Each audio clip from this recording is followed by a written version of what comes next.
All right. Hello. Hello. Welcome, everybody. Happy Monday. Welcome to Easy Monday Motivations with your boy E and my homeboy CT. And we What's have good? guests today. Our homegirl Shell B stepped in, the chief of stuff. How you All the doing? stuff. How you doing? Shell? How you doing today? I'm good. You guys, I needed this on a Monday. I feel like I'm gonna be better on Tuesday through Friday because I had this today. So I'm good. That's what. Well, you know, around here, CT, you know what our phrase is. Yeah, every day is It's Friday. Friday. So, we keep that same energy all the time. So we glad to try to bring you on board to this energy. I know it's gonna take some time to get you all the way revved up there. But this is a good starter injection for your week. But thank you so much for being here. We have a very fun topic, and we definitely are very excited to be able to talk to you about it. The big thing that we got to do is go around and check in with everybody. So CT, I'm gonna come to you. CT, how you doing? How was your week? How was your weekend, man? What's going on? Man, like always, I'm never sitting down doing like nothing. Ideally, I would love to be back in Kabul, but I'm not. But where I was DC. Was in DC last week, had this amazing opportunity to speak at a conference, the Quad A African American Advisor Association, and got a chance to do some stuff that I love, talking about DEI, how do you promote it in the wealth business, and then how you dismantle barriers to create greater inclusion for Black and African American advisors. So I got to do my thing, and then got home, and then everybody was sick. I'm not, and so I had to do a little caregiving. I'm not angry about that.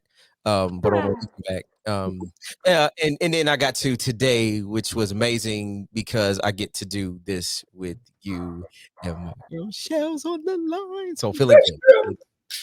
Yes, sir. Yes. Welcome back. I'm happy you're not in Cabo again. Thank you.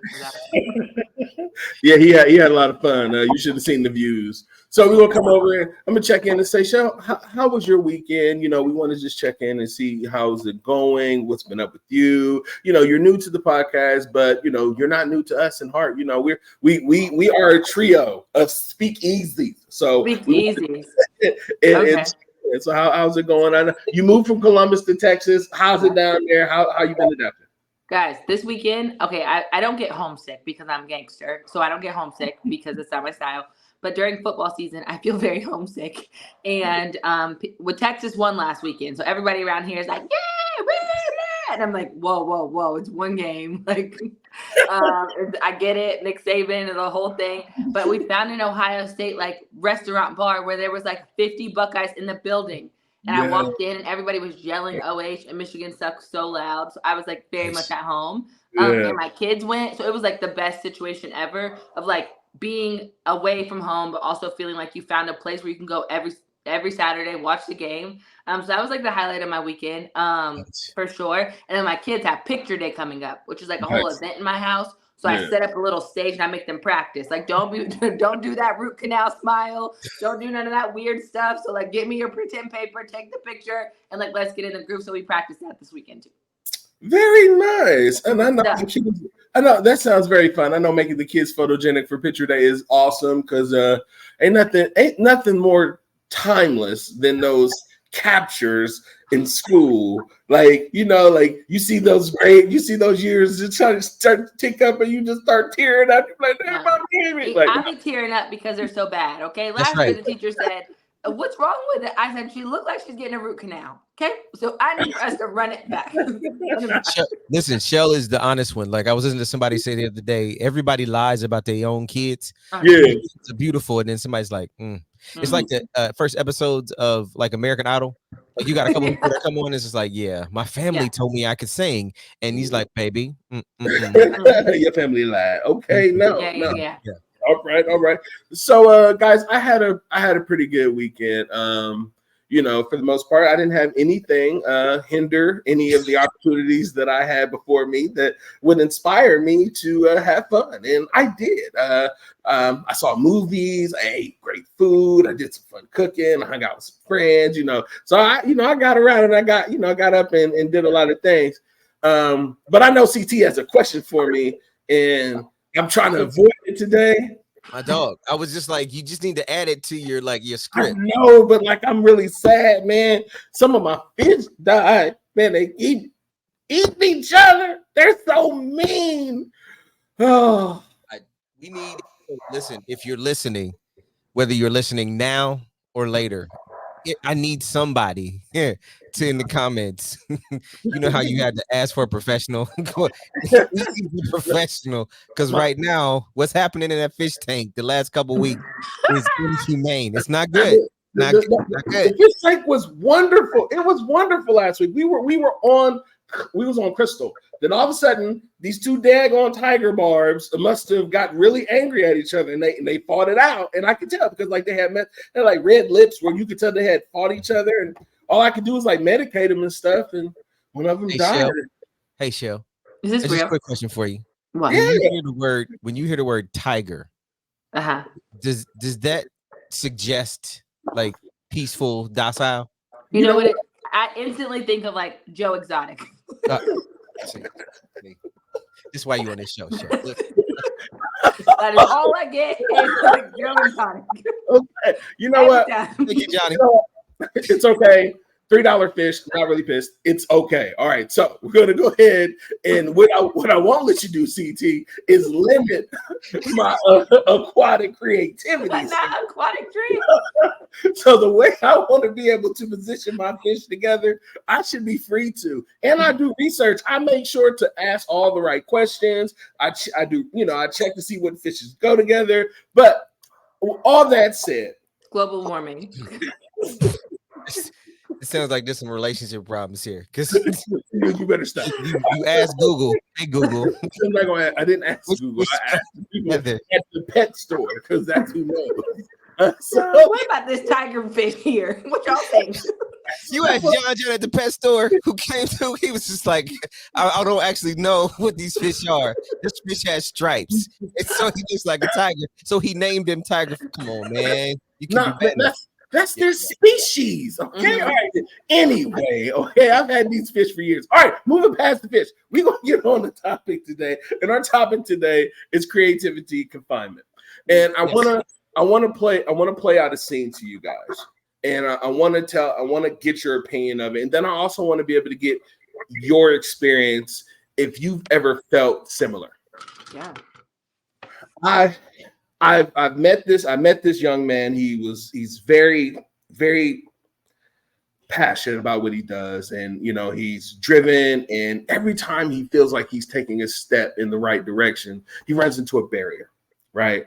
And there's another level you have to reach. There's another mastery you must have. There's another skill, right? And you constantly run into it, but in your dimension or in his space, there's nobody like him, right? So the man can draw, and he's an artist, and he's really good at what he does. But when he goes into the world seems to stifle his creativity. It doesn't feel like people connect with that creativity. So he doesn't feel as motivated. And he came to me and he was talking to me. He was like, man, like, I see you constantly doing stuff. I see you constantly always learning something, always moving. He's like, Eric, I feel like I'd be trapped. I don't feel like people are getting me. And I said to him, it may be your reach right now, because who you're presenting things to may be limited in their experience, understanding of something, to not be able to receive what you're giving them or presenting to them. Yeah. So you keep running into these problems because the people you need to present your stuff to haven't seen it yet. There's going to be somebody who sees this in you and see how passionate and driven you are in your creativity, that they're going to make segues. They're going to open doors for you. They're not going to be people who are going to just see you as everybody else. So first I want to get your opinion of, or what you would give as feedback to the young man. And then I want to know, have you ever experienced in your lives somebody who really constricted your creativity and you had to find ways to stay motivated and continue to be creative? And I'm going to pass it over to Shell first as our guest. And then, CT will come to you. So Shell. Perfect. Yeah. I think creatively, especially like when it comes to like finding your place in like a workplace is about like finding, I always say, find the things that look bad and go fix it. Like creative people are like sort of revolutionary in how they think. Like they're like, oh, that campaign was great. Like, no, like you have to like, but I think like unicorns in a place of work are people that can also think through how to make it better. So I think a lot of times you have to find a lane where you can flex that creativity. Creativity does not come to unless you're an artist or doing something like that. You have to find where you can be creative within your scope. And then when you see something that is sort of like outside, like I'll walk by something, I'll be like, oh, that's a terrible, that's a terrible thing. But like also like most people don't go to the effort of tracking down like who did it, or do they need somebody, or they're looking for a consultant, or they're looking for an advice. They have their opinions, they tell their friends, like I seen this horrible thing. So I think like being creatively stifled is hard, especially in an environment where you don't feel like you get to flex that. But I think a lot of times it's just like you're not being creative enough in how you present the information. Like there are so many opportunities for me to flex my creativity. It could be designing a session, it could be designing content, it can be designing like all of those things take people that are super creative. But I don't think when you think of like traditional creativity, you're like, I'm not getting to take off my shoes and do the things that I want to do. Like, so, and I think like you have to think outside of the box, and that's even more, I think creative than like just that sort of like on the base creativity. And I found myself a lot of times, like I would never consider myself creative before because I was like, I can't draw a lick. I can't play an instrument. I can't sing. And I thought that's what like creativity meant. But what I realized is that like, I think outside of the box. I like bringing different elements to an idea. I think about density. I think about texture. I think about feel. I think about format. Like that is my level of creativity. But I didn't even know how to market that to people. I didn't know how to tell them that's what that meant. I was just like, I'm creative. Do you draw? Do you color? Do you play instrument? And then I had to realize like how to take my creative attributes and transform them into things that make sense for people in an environment that's not all about like I say the bread, like the paint strokes. You have to be able to express that. And I feel like people struggle because they're like, well, I'm just me. Like, cool. We're all just us. But how do you talk about like how I can transform a solution or a problem or I can make this event next level by doing these things? And I think we just have to figure out how to talk about it better. And then it really unlocks those doors. I definitely agree with that. And you made a very, very great point on being able to market your creativity and find the lane for that creativity to flourish in. Because if you're artists and all you draw is water stuff and they got a fire pit, like why are you drawing your stuff? They're never going to buy water because they want fire. So you need to be able to identify your marketplace and then work within it because it is going to be more prosperous and beneficial to you. So CT, I'm going to come to you and get yours on that. No, I love it. I think the idea works in a couple of different ways. I think you've got to be conscious of the idea that confinement means I'm restricted. And if I'm leaving myself restricted, y'all remember the movie Hitch, right? You remember the scene in Hitch where he's just like, stay in the box. And then he rolled out with one of these. Like, it's like he felt something inside of him that was like, no, I don't want to be confined to what you think is good for me. There's something else inside of me that I have to get out. And if I don't get it out, I'm not going to be able to be fulfilled, be excited, etc. And I think to Shell's point, sometimes what we end up doing is that we think about our creativity inside the box somebody else has created.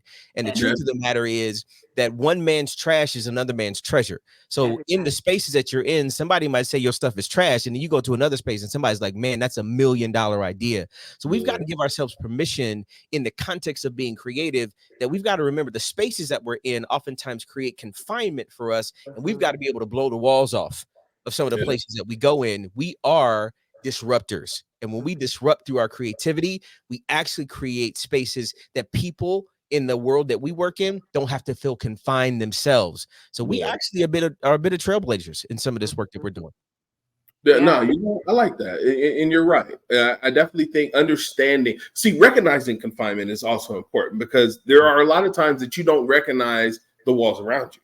You don't see the bars, you don't see the barriers because you're so used to like what Shell said, like, I'm just me and I'm just doing me. So you stay so small in this space and you don't realize the reason why your light isn't making it out or you're not flourishing. It's because you've been in this box that I've been so okay with being here in this comfortable space that you never realized there were doors, there were windows, there were all these other paths that you could have taken to really express yourself and grow. And because you recognize the confinement is there, right? So You know what? It was funny.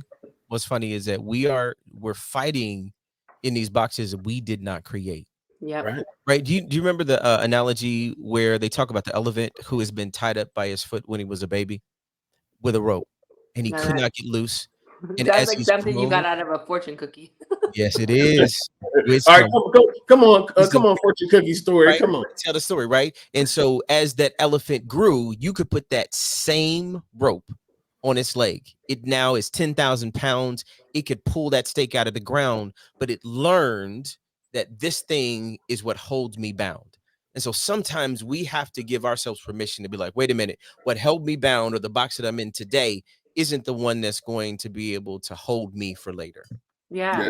I think the other thing too is like our perceived confinement might not be the reality of it. Like a lot of times we're like, I'm in this box, they put me here, I don't have these opportunities. But like what we're not seeing is like how everybody else sees us. And like you are the creative consultant and you don't even keep track of how many times you've consulted or advised or gave or worked on something. So I think like for me especially, I find myself a lot of times I'm like, did I just create that narrative? Is that me? Like that was no one said anything to me, but I just assumed that that's what happened. And I think like it's like those times like when you're just in the mirror, like taking a step back and saying like, am I defining confinement by my feeling in this moment? Like, or am I really confined? Like I have my opportunities being limited, or are you making? And I think like giving yourself that gut check to say like, am I creating this confinement because I'm in a bad mood and this is not but you have to realistically take a step back and say like, the confinement is it my reality or is it something that I'm construing? And like if it is your reality and you're finding yourself not having the opportunities that you want to express yourself creatively, I would say go like evaluate like what lanes you're in, because like your talent is your talent. And I think people can definitely use your talent, but like it shouldn't take a talent show to bring that out. Like you have to market yourself in a way for people to understand what you're bringing to the table at all times. That's good. Yeah. No, I definitely agree with that. I really like that too. I like the fact that when you say like, where's the confinement coming from, right? Yeah. Is it your reality that's creating the confinement? Is it the environment that you're in creating the confinement? Are you your own captor? Like if you are your own captor. And I'm coming to you guys because like this is where it comes from, right? You both have to be creative constantly. Yeah. People come to you for everything, right? And not only do you have to consume the information they're giving you, you have to be able to process it quickly a lot of times. Most of the times, and you guys tell me if I'm lying, you're expected to give a response within 5 minutes most times. Within 5 minutes, people expect to have the bulleted bluff, bottom line up front from you. Nobody else that has to operate like this a lot of times, but you guys operate at this level. How do you see yourselves breaking out of those boxes that I know you have had to experience being confined by yourself? You created that confinement, and now you're limitless because you've broken that box. Shell, I'm going to come to you again first, but I want to hear how you broke out of your own creative confinement and how you flourish now. I think it's something about trust. And I don't think we talk about trust enough. Like when you have people that trust you, your potential is unlimited. Yeah. And like a lot of times that is the confinement. If there's not trust, when I'm in a mood or a vibe or I'm working on something, I am surrounded by people that trust me to make the decision, to make the call, to like try something new, to make a mistake. Like I think finding environments where like you have the creative expression to make mistakes is so important. And and like sometimes you can't do that like in your day to day, but like the outside activities and stuff allow for you to practice your craft freely and make the mistakes that aren't like high stakes. I've been able to take all of it and make those decisions very quickly because I trust my gut so well because it's been tried and tested. Like I'm not saying we should do it this way because I don't know. I'm saying because I've seen it in other forms and it works. And like, I think too, like, there's something really, really powerful about your intuition. Like, I would say I was confined historically when I didn't trust myself and I didn't trust my own intuition. If I went with my gut 95% of the time, we are going to have something that feels right. But that feeling is something that a lot of people just like push down. Like, oh, I don't know. I need somebody's permission. I need somebody to agree. Like, we're always looking for that, like, that head nod. There's something magical about saying, like, my head nod is all I need. Because it's on me. And like also like the accountability with that, like you care more, you feel more passionately about it when it's on you. It's not on Eric to have my back to make it work. Like, I am trusting completely in myself. And when I figured out how to do that and like recognize that, like, I'm the unicorn in the room. I'm not trying to be I'm not trying to blend in. I'm not trying to be like somebody else. I am the unicorn in the room. And that is something I'm so proud of, but also I own it. Like, when you own that level of creativity and you own the fact that you do something different and you think different, everybody just allows for you to do that because they trust it because you own it so well. So that's been my motto, is just be the unicorn in the room.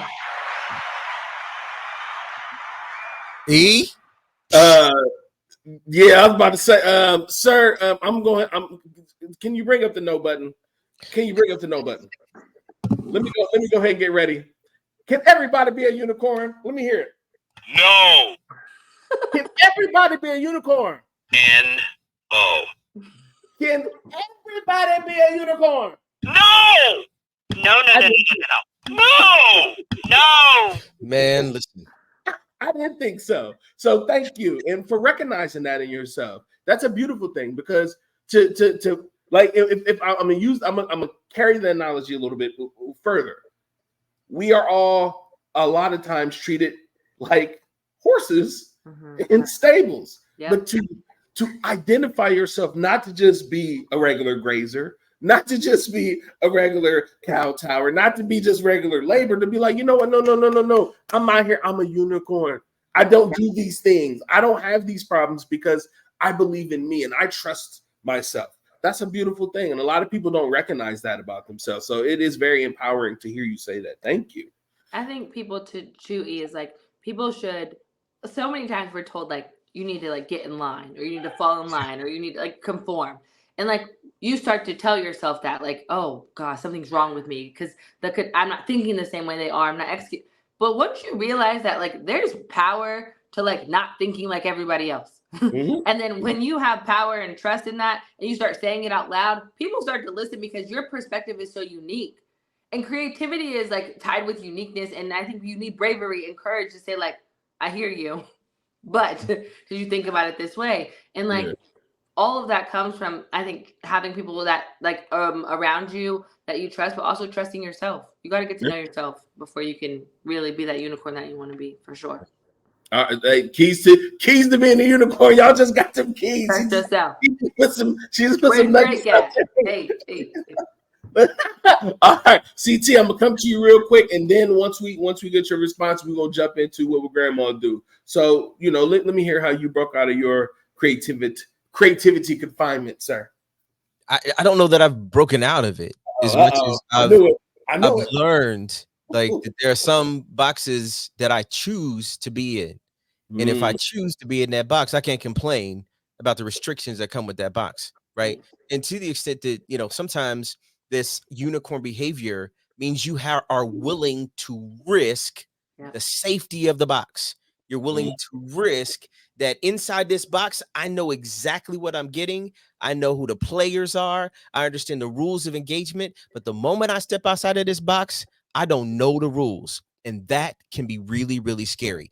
And so when you're thinking about how you motivate yourself in moments like these, you've got to be able to have people, I guess, in the church, they call them testimonies.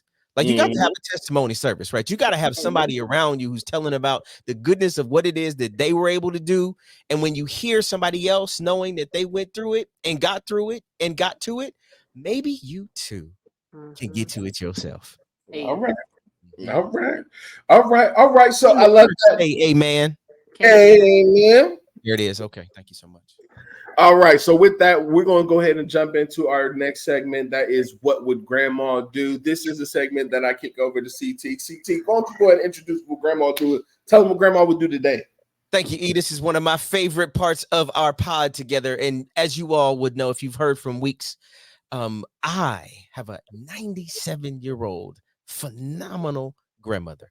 And whenever she would send us things, she would do acronyms. And so, as we do, as a tradition of our podcast, today's word is create. In the spirit of creative confinement, when you think about how you motivate yourself, here's how I want you to think about how you create. Number one, I need you to recognize that you are capable, but not just capable in your mind, but that you are capable under pressure. Every single day, you're going to have challenges, obstacles that come your way. You've got to know that you are capable. And how do I get to a place where I know that I'm capable? That's the R. It's remember. Remember, Simba, remember who you are, right? Everything the light touches. Don't limit yourself because you've been in that box, but remember who you are, that you're capable of accomplishing anything that you put your mind to. And then sometimes you've got to get to that E where you are encouraging yourself. You're encouraging yourself to know that everything that is inside of you, the authenticity of who you are, when you give yourself permission to authentically create, you create space. And when you create that space, you now have the A, which is and this and that. You can create in the and I need you to get rid of all the buts. I can do this, but no, you can do this and you can do that. You can accomplish this and you can accomplish that. And when you do that, you've got to give yourself permission to schedule time. That's the T. If you don't schedule time in it, how are you going to be able to get to this and that? To encourage yourself to know that I am capable, because I'm reminded that the last E is that when I'm doing it, I can enjoy it. Hey. And when you can enjoy what you create because you gave yourself the time to do it and you encourage yourself, guess what? You can remember who you are and you remember that you are capable to accomplish anything you put your mind to. Thank you, Grandma. Thank you, Grandma. Shout out to your grandma. Shout out to Grandma delivering the nuggets like always. So, all right, we created and we got out of our creativity confinement today. I kind of feel like we like having y'all both on the show really wasn't fair to create creativity confinement. It was like the subject was too small. Y'all just blew that open. I don't know how to do My guy. I will not be in a box. I will not. Nobody puts baby in the corner, right? I was about to quote Denzel. I'm like, King Kong ain't got. I forgot what the audience was. Well, no. We have some little fun catchphrases that we use on the show sometimes. But no, that was amazing. I definitely agree. I do think that understanding what you're capable of in that capability, being able to handle pressure is very vital, right? Like, because to Shell's point about trust, if the moment you have to deal with something hard, you start fumbling and don't trust yourself and start second guessing yourself, it's already falling apart. You don't even have a position to begin with and to stay firm with to be able to move through it. So I definitely agree with that. You know, understand your capability and then reminding yourself of who you are. Like, that's like rooting yourself again. It's like, all right, I know I'm capable because of who I am, right? Yeah. It's not just I know who I am and I'm capable. No, I'm capable because who I am. So like that, I understand that arrangement in that way. That definitely makes sense. And now that I know that I am and I'm fine with that, now I can feel encouraged, right? So now I can move forward with the encouragement of I'm assured that I'm capable. I know who I am. I got this shit. Like, you know what I'm saying? Excuse my language. We normally don't. And then you know the this and the that, and I can do it all, like, and not limit myself. It's like I can do this but and we all know how that works. Everything matters, you know, until the but. And then after that, none of that matters, right? So, you know, but just negates it all. You know, I'm great at cooking, but nobody's gonna listen to not that great at cooking part no more. So you're right. And then to actually know that you have to schedule and take time to create, to build, to invest in where you're trying to go. And then that way you can enjoy it. That was beautiful. I 100% love that. Don't worry, ladies and gentlemen, we will create some sort of imagery and post that out for you to be able to follow. Now, with that said, we are coming up on time. It is time for our final thoughts. And I'm going to go to our guest. And I just want to get your final thoughts. Thank you so much for being here, Shell. And love to have you come back at some point. Yeah, this was awesome, guys. I love to be here, and I love our energy. We could talk about anything forever, so it's good. It's a perfect way to sort of end the evening. I think when you find yourself confined, you should evaluate the circumstance. You should find people that trust you and you trust, and you should allow yourself to create space for you to flex that muscle that you have. And like if you do that, I feel like confinement will feel less and less. Because you're creating spaces for you to be yourself and you to do the things that you're good at. And I would encourage everybody to find that. We're all creatives in our own way. The last piece, what I would add to it is that sometimes confinement exists for your protection. So make sure, to Shell's point, that you've got to be able to have spaces where you can trust, but sometimes you're confined because you need it. So make sure you're telling the right story about what you're dealing with, what you're going through. But when it's time when you've got that confidence back and it's time for you to bust out and be who you are. Beautiful, beautiful. Thank you both. It's always, you guys make the show. I am just here. I am the clown driving the car, but I'll open the door for you. So I want to go ahead and give a special shout out to the homeboys, Cam, of course, our engineers and our producers, Rome, the chef, as well, chef. And want to be on the lookout. We have the Coffee Couch coming on tomorrow with Miss Siobhan, and then Food Talks on Wednesday with me and Rome, the chef. Then you can see us on Just Clowning on Thursdays with C Mello and our man Malk the Mailman. And then every Thursday you got the podcast About Nothing with the five fellas, where we play around. At some point we're working on some advertisements. We're gonna play around with some fun stuff coming soon. So be on the lookout. Definitely be mindful of your surroundings. Make sure you understand your confinement, understand whether it's something you need or something you don't need. But, it is sometimes in your best, it's in your best interest to really do assessments over actions, right? Like, don't just move. Don't just react all the time. Sometimes understand what the right course of action is by doing the assessment. But with that said, thank you guys for tuning in. We'll see you next week. Thank you, Shell. Thank you, CT. You guys have a good one. And now you can just chill until the next episode. Hey. Peace. Bye, guys.